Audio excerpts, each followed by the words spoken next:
Subject है estimating and costing. हमने शुरू की हुई अपनी unit elements of costing. Elements of costing के अंदर हम लास्ट लेक्चर में बात कर रहे थे काजेज ऑफ डिप्रिसिएशन के बारे में। ठीक है, काजेज ऑफ डिप्रिसिएशन के अंदर हम क्या बात कर रहे थे कि सबसे पहले तो डिप्रिसिएशन क्या होती है, जिसके बारे में आपको बताया था कि जैसे हम कोई भी जैसे हमारा मशीनरी काम कर रही है तो मशीन जब लंबे समय तक हम किसी मशीन का पर काम कर रहे हैं, मान लीजिए आपने एक मशीन है जिस पे आप प्रोडक्शन कर रहे हैं, प्रोडक्ट्स तैयार कर रहे हैं, उसको हमने पिछले काफ़ी 15-20 साल से हम उसी का यूज़ कर रहे हैं। तो एक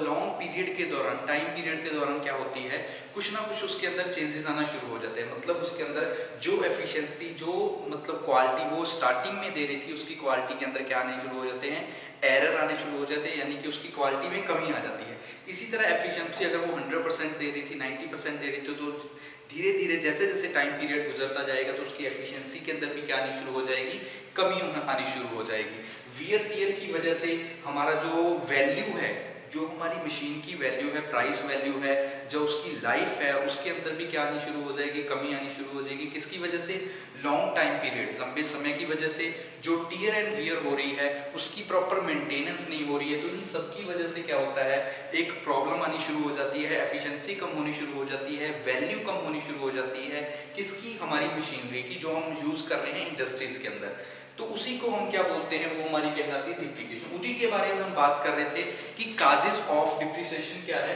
कि किस वजह से, क्या कारण है जिन वजह से क्या हो रही है, इनके अंदर डिप्रिसिएशन पैदा हो रही है। यानी कि जो हमारी प्रोडक्ट की या फिर मशीनरी की, इक्विपमेंट की जो लाइफ है उसके अंदर कमी आ रही है, जो उसकी वैल्यू है, वैल्यू के अंदर कमी आ रही है, एफिशिएंसी के अंदर कमी आ रही है। किसकी? तो उन्हीं के कारण की बात कर रहे थे। तो हमने कल बात की थी सबसे पहले वियर एंड टियर के बारे में, कि वियर एंड टियर, क्योंकि आपको पता है जैसे जैसे हम मशीनरी पे काम करते जाएंगे, क्योंकि रेगुलर मास प्रोडक्शन के अंदर, मास बैच के अंदर हम क्या कर रहे हैं, प्रोडक्शन कर रहे हैं। तो उस दौरान क्या होता है, जब मास प्रोडक्शन हम कर रहे हैं तो काफ़ी दौरान हम प्रोडक्ट्स तैयार कर रहे हैं, तो उस दौरान क्या होगा, टियर एंड वियर होने की संभावनाएं सबसे ज़्यादा होती है। क्योंकि जैसे जैसे सारा दिन रात हमारी मशीनरी काम करती रहेगी, उसके अंदर टियर वियर होगा, टियर और वियर की वजह से जो वैल्यू है, जो किसकी, मशीनरी की, या फिर हम बोलते हैं एफिशिएंसी है जो मशीन की, उसके अंदर कमी आएगी। इसी तरह सेकंड पॉइंट बात की तो हमने फिजिकल डिके की। फिजिकल डिके मतलब कैसे, कि हमारी जो इंडस्ट्रीज है, इंडस्ट्रीज के अंदर काफ़ी तरह के हमारे प्रोडक्ट्स के पार्ट्स होते हैं। जैसे फर्नीचर हो गया, फर्नीचर है, केमिकल्स होते हैं, पोल्स होते हैं, वायर्स होते हैं। इनके ऊपर जब ये लंबे समय के लिए हमारी फैक्ट्री इंडस्ट्रीज में रहती है तो उस दौरान क्या होता है, इन पे एटमॉस्फेरिक इफेक्ट होते हैं। तो एटमॉस्फेरिक इफेक्ट की वजह से भी इनके अंदर क्या आनी शुरू हो जाती है, डिके आनी, यानी कि ये खराब होने शुरू हो जाते हैं। तो उसको हम क्या बोलते हैं, फिजिकल डिके, और वो किसका कारण बनेगी, डिप्रिसिएशन का। नेक्स्ट हमने बात की थी एक्सीडेंट की। एक्सीडेंट मतलब कि जब हम मशीनरी पे काम कर रहे हैं तो कई बार क्या होता है, जब हम हमारे वर्क पीस को, जो हमारे टूल है उनको जब हम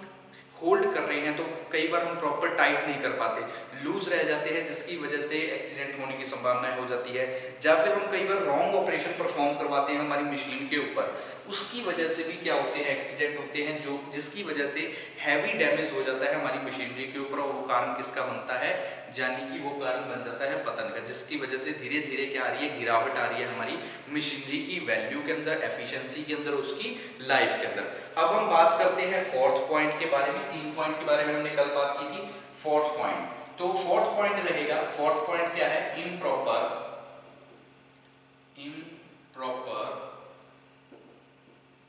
maintenance.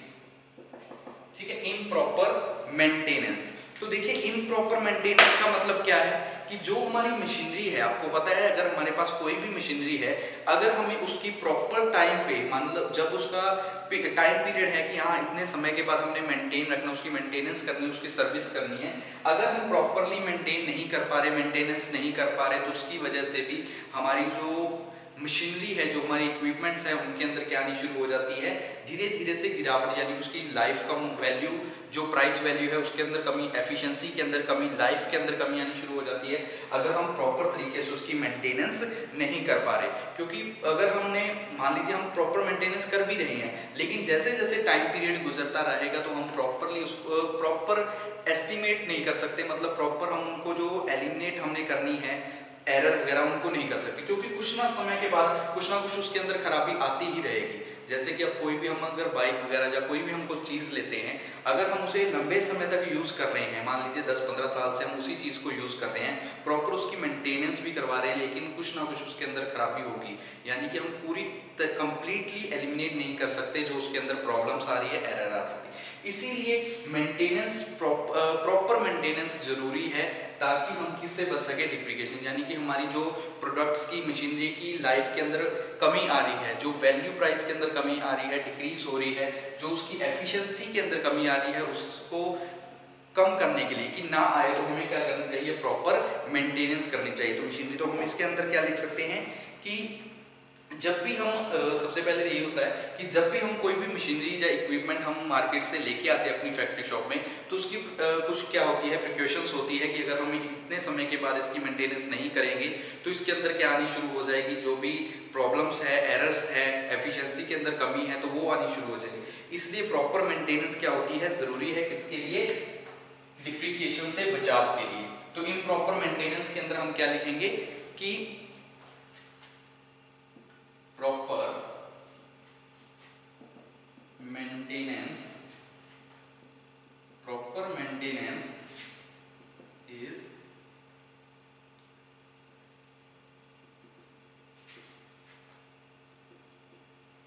proper maintenance is required, जरूरत है, क्यों, for proper working of machines due to improper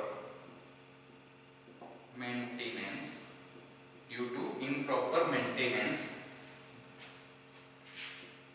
their value decreases,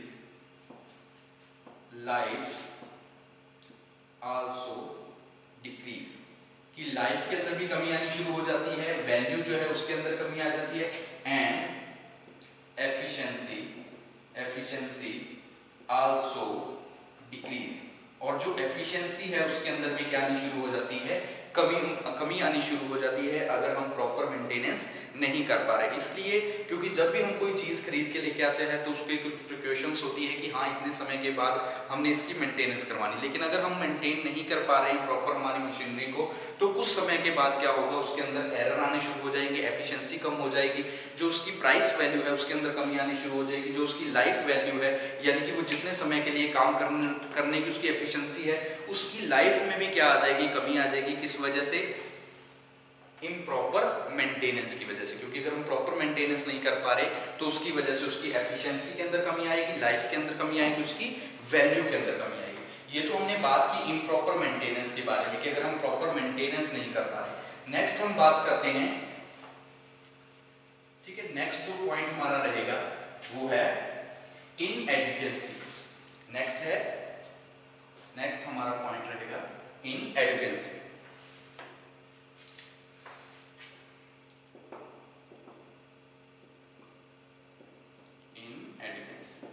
तो देखिए ये क्या होती है,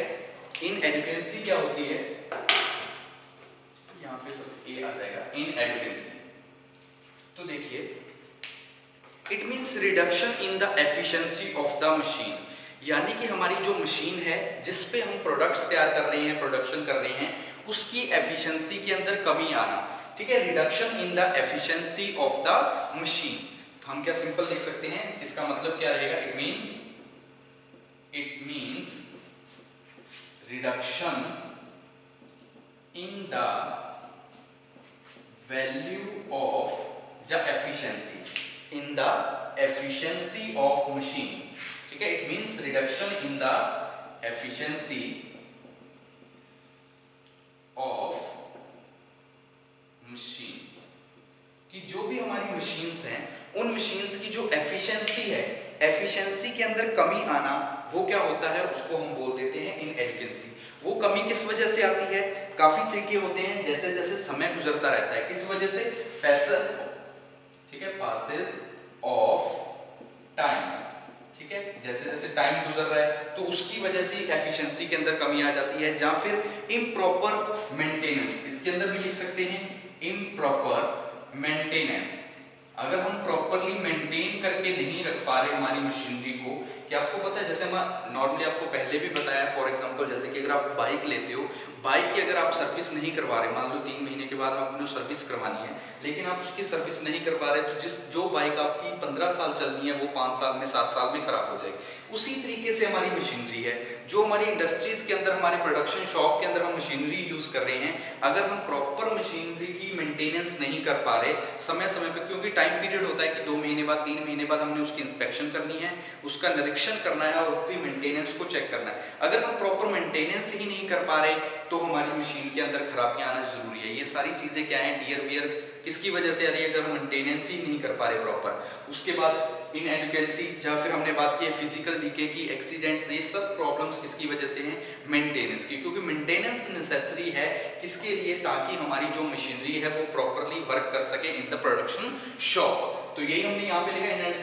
इन एडुकेंसी का मतलब यहाँ पे क्या रह जाएगा, it means reduction in the efficiency of the machine, यानी कि जो मशीन की एफिशिएंसी है, जो मशीन पहले 5 गुना 7 गुना काम कर रही थी, वो प्रॉपर मेंटेनेंस की वजह से, पैसेज ऑफ टाइम की वजह से, ठीक है, 2-3% का काम कर रही है, 2-3 घंटे का काम कर रही है, तो हम उसको क्या बोल देंगे कि उसकी एफिशिएंसी के अंदर कमी आ चुकी है, वो एफिशिएंसी के अंदर क्या रहेगी, कमी आ गई। नेक्स्ट हम बात करते हैं, इसी के अंदर 6 पॉइंट है ऑब्सोलेंस। ठीक है, हमने कल भी इसके बारे में बात की थी कि ऑब्सोलेंस पॉइंट क्या होता है, OBSOLENCE। तो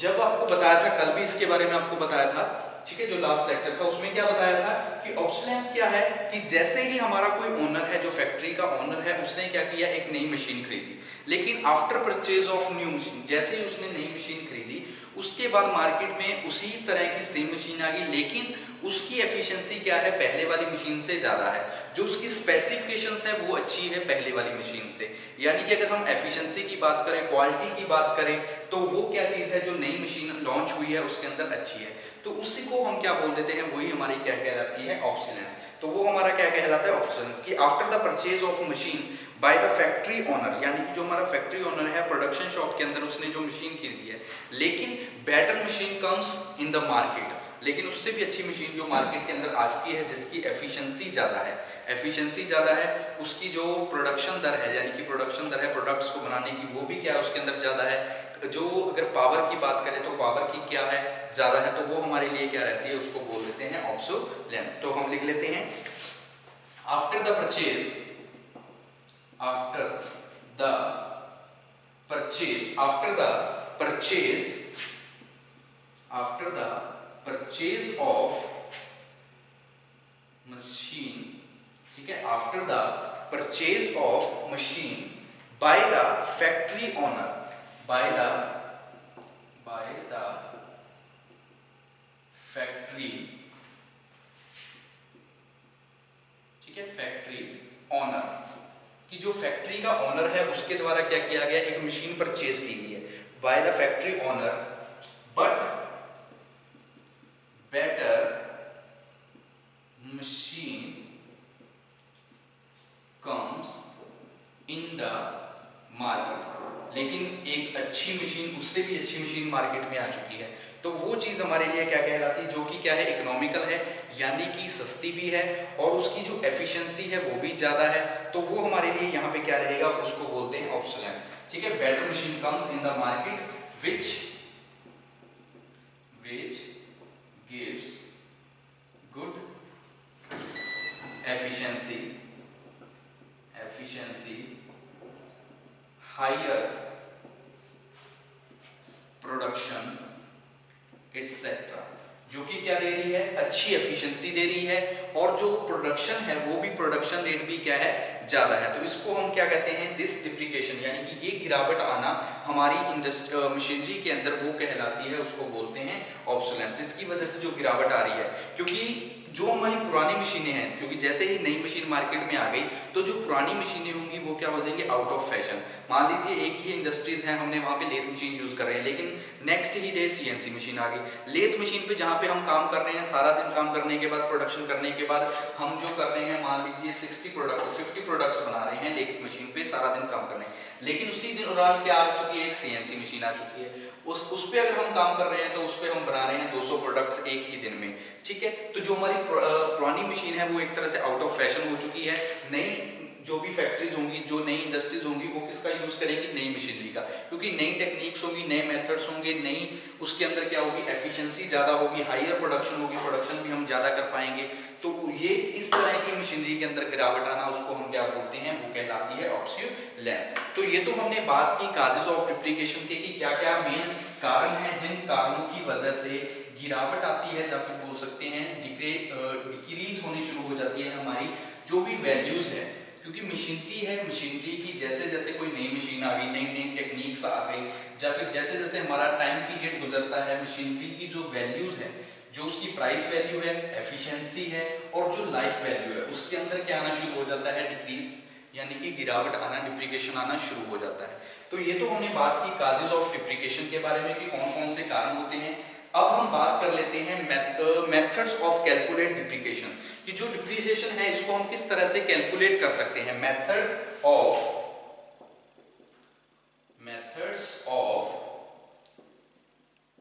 कैलकुलेटिंग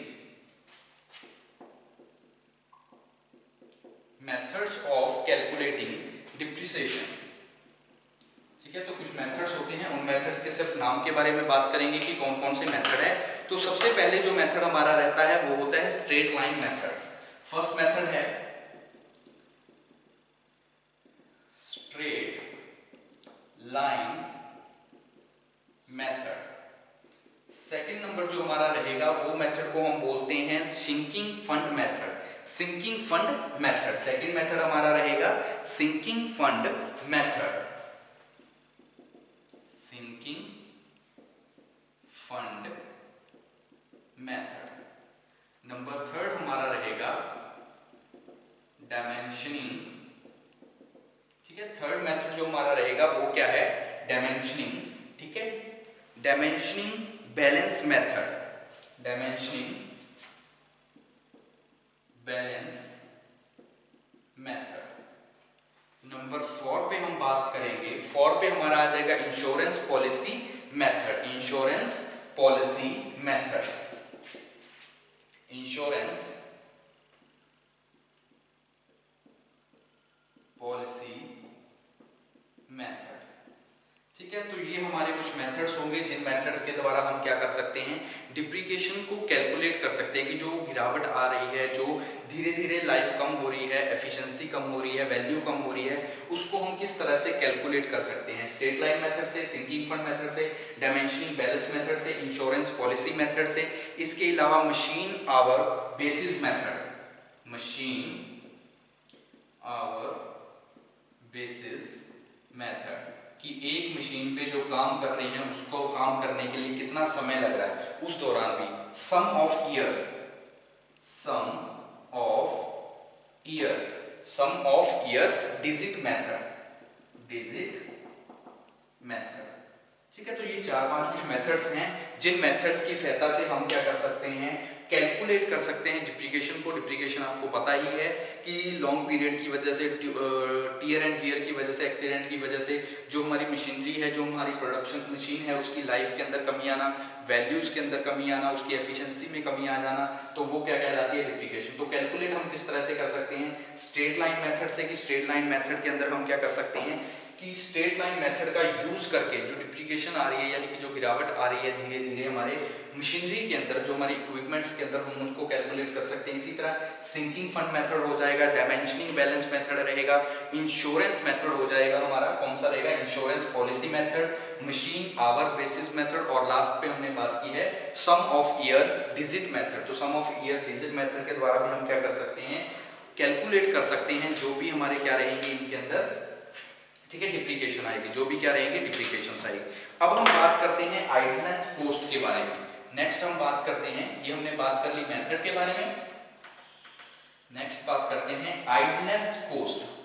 आइडलनेस कोस्ट मतलब होता है कि जब हमारी मशीनरी या फिर लेबर जो कोई भी काम नहीं करने, मतलब बिना काम करने के, बिना काम किए भी जो कोस्ट हो रहा है उसको बोलते हैं आइडलनेस कोस्ट। तो टॉपिक हमारा क्या रहेगा, आइडल, ठीक है, IDLE, आइडलनेस कोस्ट, कि विदाउट काम किए जो कोस्ट आ रहा है, ठीक है, आइडलनेस कोस्ट। तो दो तरह से हमारा आइडलनेस कोस्ट होता है, ठीक है। आइडलनेस कोस्ट क्या होता है, दो तरह से, एक होता है मशीन नॉट वर्किंग, दूसरा होता है वर्कर नॉट वर्किंग। फर्स्ट रहेगा मशीन नॉट वर्किंग, सेकंड हमारा रहेगा वर्कर नॉट वर्किंग। मतलब कि एक तो टाइम वो है जिस दौरान मशीन हमारी वर्क नहीं कर रही, दूसरा टाइम वो रहेगा जिस दौरान हमारे वर्कर काम नहीं कर रहे। तो इसको बोलते हैं आइडलनेस ऑफ मशीन, ये हमारी होती है आइडलनेस ऑफ वर्कर, ठीक है। इनको हम क्या बोल देंगे, आइडलनेस, आइडलनेस ऑफ मशीन, ये हमारी रहेगी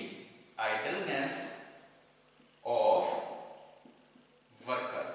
ठीक है। दो तरह की हो जाएगी, एक हो जाएगी मशीन नॉट वर्किंग, दूसरा रहेगा वर्कर नॉट वर्किंग। फर्स्ट हमारी कौन सी रहेगी, आइडलनेस ऑफ मशीन, दूसरी रहेगी आइडलनेस ऑफ वर्कर। तो सबसे पहले बात कर लेते हैं यहाँ पे आइडलनेस ऑफ मशीन के बारे में। आइडलनेस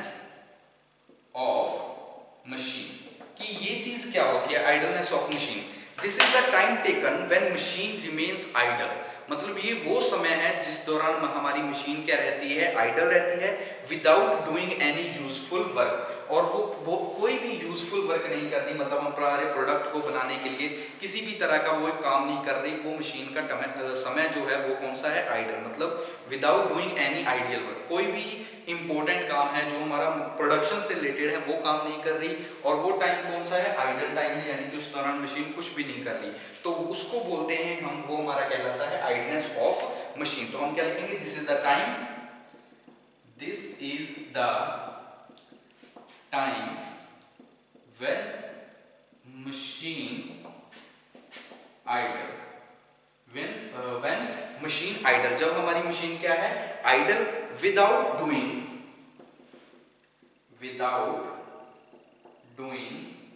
एनी यूजफुल वर्क, कि वो कोई भी यूजफुल वर्क नहीं कर रही, तो वो हमारा टाइम कौन सा रहता है, उस टाइम को वो हमारी रहती है आइडलनेस ऑफ मशीन, यानी कि हमारी मशीन क्या है, उस दौरान खाली पड़ी हुई है, कोई भी काम नहीं कर रही। तो इसके कुछ कारण होते हैं, किस वजह से क्यों नहीं करती। सबसे पहले पावर फेलियर, कि हमारी मशीन है, वर्कर काम कर रहा था, लेकिन एकदम से क्या हो गया, पावर फेलियर, यानी कि लाइट चलेगी, बिजली चलेगी, तो उस वजह से काम रुक गया। तो वो जो समय जिस दौरान पावर फेलियर हुआ है, यानी कि वो समय जो रहेगा, चाहे वो 5 मिनट का हो, 10 मिनट का हो, 2 मिनट का हो, तो वो मशीन के लिए क्या रहेगा, idleness of machine. Second point की अगर हम बात करते हैं पावर ऑफ फेलियर के बाद, नेक्स्ट है machine being out of order, machine being out of order, मतलब हम मशीन पे जो काम कर रहे हैं उसकी मशीन क्या होगी, आउट ऑफ ऑर्डर हो चुकी है। तो उसकी वजह से भी जब हमारी मशीन पे हमने काम कुछ और करना है, लेकिन कई बार वो कुछ गलत प्रोडक्शन की वजह से या रॉन्ग क्या हो जाती है, प्रोग्रामिंग की वजह से कई बार क्या होता है, मशीन के अंदर काम गलत चलने लगता है, प्रोसेस हमारी क्या हो जाती है, रॉन्ग हो जाती है, तो उस दौरान मशीन को कुछ समय के लिए हमें रोकना पड़ता है। तो वो भी समय जो होता है वो रहता है आइडलनेस ऑफ मशीन, यानी कि मशीन हमारी क्या है, कुछ समय के लिए क्या है, रुकी हुई, यानी कि वो कोई भी यूजफुल वर्क नहीं कर रही। इसके बाद पुअर शेड्यूलिंग ऑफ मशीन, कि जो हमने शेड्यूल तैयार किया हुआ है मशीनरी का, कि इस समय पे हमने ये काम करना है, इस दौरान ये ऑपरेशन करना है, इस दौरान ये ऑपरेशन करना है, लेकिन हमने शेड्यूल ही प्रॉपर नहीं तैयार किया हुआ, तो उसकी वजह से भी क्या होता है, आइडलनेस ऑफ मशीन, यानी कि टाइम खराब होता है, और वो टाइम क्या रहता है, आइडलनेस ऑफ मशीन। ठीक है, थर्ड पॉइंट बात कर लेते हैं, पुअर शेड्यूलिंग, यानी कि पुअर शेड्यूलिंग है मशीन्स की, उसकी वजह से पुअर शेड्यूलिंग ऑफ मशीन्स, तो ये भी एक रीजन रहेगा जिसकी वजह से क्या होती है, हमारी जो मशीनरी होगी, मशीनरी के अंदर क्या आ जाएगी, आइडलनेस, यानी कि उसके अंदर कमी आ जाएगी। नेक्स्ट अगर हम बात करें तो सम एक्सीडेंट कि कोई बाई चांस प्रॉब्लम आ गई है, सम एक्सीडेंट हो गए, कोई भी जैसे हमने जो टूल है उसको अच्छी तरह से फिक्स नहीं किया, वो नीचे गिर गया, या फिर हमारी जो जॉब है, ठीक है, जॉब को हमने प्रॉपर फिक्स नहीं किया, टाइट नहीं किया, तो उसकी वजह से कुछ ना कुछ एक्सीडेंट क्रिएट हो गए, तो वो भी क्या रहता है, उसके भी कारण क्या होगी, आइडलनेस ऑफ मशीन। क्या लिख सकते हैं, सम एक्सीडेंट, कि एक्सीडेंट की वजह से भी क्या हो रही है, नुकसान हो रहा है, तो वो भी हमारा क्या रहता है, उसको बोल देते हैं आइडलनेस ऑफ मशीन। ठीक है, नेक्स्ट अगर हम इसी तरह बात करें आइडलनेस ऑफ वर्कर की, तो वो क्या टाइम होगा, this is the time when worker remains ideal but they are paid for this ideal time. यानी कि अगर हम आइडियल मशीन के बाद अगर हम बात करें, यहां पे बात कर लेते हैं आइडलनेस ऑफ वर्कर, ये वो कौन सा टाइम रहेगा, ये टाइम कौन सा होगा, this is the time, this is the time when worker